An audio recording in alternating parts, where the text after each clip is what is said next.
الحمد للہ وحدہ والصلاة والسلام علی من لا نبی بعدہ اما بعد۔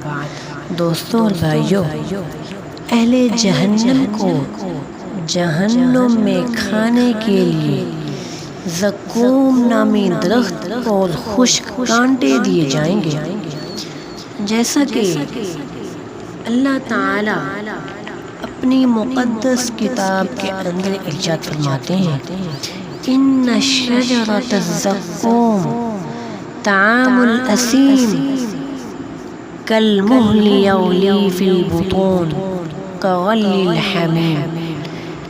بے شک زقوم کا درخت گنہگاروں کا کھانا ہے، وہ تانبے کی طرح ہوگا، پیٹوں میں کھولے گا شدید گرم پانی کے کھولنے کی طرح۔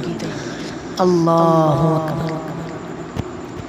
اسی طرح اللہ تعالیٰ ایک اور مقام پر ارشاد فرماتے ہیں، فَلَيْسَ لَهُ الْيَوْمَ هَاهُنَا حَمِيمٌ وَلَا طَعَامٌ إِلَّا مِنْ غِسْلِينٍ۔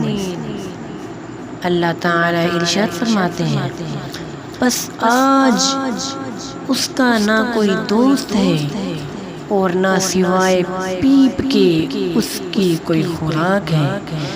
زقوم کے درخت کے متعلق رسول اللہ صلی اللہ علیہ وسلم کا ارشاد گرامی ہے کہ اگر زقوم کا ایک قطرہ دنیا میں گر جائے تو اہل دنیا کی پوری متاع حیات کو بگاڑ کر رکھ دے۔ دوستو اور بھائیو، بس اس شخص کا کیا حال ہوگا جس کا کھانا ہی یہ درخت یعنی کہ زقوم ہوگا۔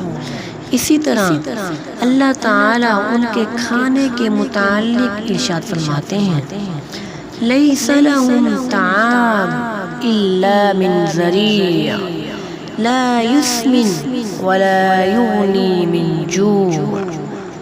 اللہ تعالیٰ ارشاد فرماتے ہیں، ان کا کھانا سوائے خشک کانٹے کے کچھ نہ ہوگا اور وہ انہیں نہ موٹا کرے گا، یعنی وہ انہیں نہ موٹا کرے گا اور نہ ان کی بھوک دور کرے گا۔